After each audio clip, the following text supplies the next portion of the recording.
বন্ধুরা, আজকে তোমাদের সঙ্গে সবজি বিরিয়ানি নিরামিষ কিভাবে রান্না করবে সেটাই আলোচনা করে শেয়ার করব। প্রথমে কি কি লাগবে সেটা বলছি।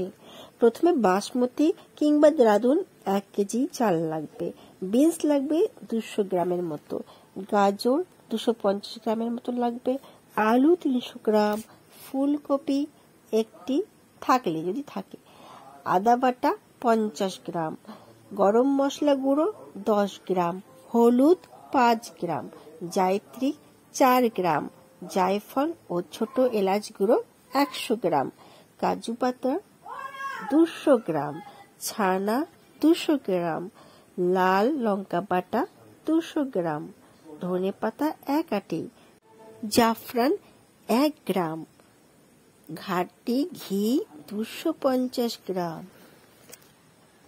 কিভাবে রান্না করবে? প্রথমে চাল আধ ঘন্টা ঠান্ডা জলে ভিজিয়ে রাখতে হবে। সামান্য তেল গরম করে জাফরান ছাড়া সমস্ত মশলা ঢেলে নাড়াচাড়া করতে হবে। ফুলকপি সহ সব তরকারিগুলো ছোট ছোট করে কেটে নিতে হবে। তরকারির টুকরোগুলো সব মেশাতে হবে, সামান্য জল দিতে হবে।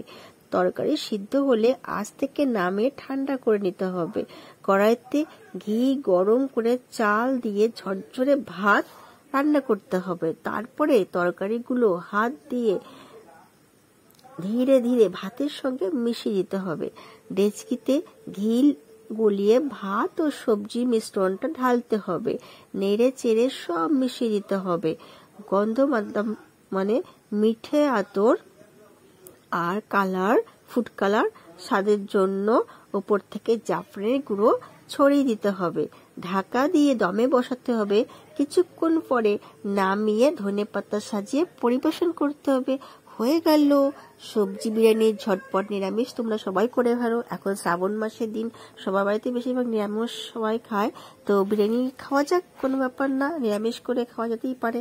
সবারই তো বিরিয়ানি পছন্দের জিনিস, তাই তো কেন বা বাদ যাবে? অবশ্যই তোমরা এভাবে করে খাও, এটাও খুব সুন্দর লাগে খেতে। ওকে, তো আজকে টাটা। আবারও একটা নতুন সুন্দর রেসিপি নিয়ে আমি চলে আসবো। বাই।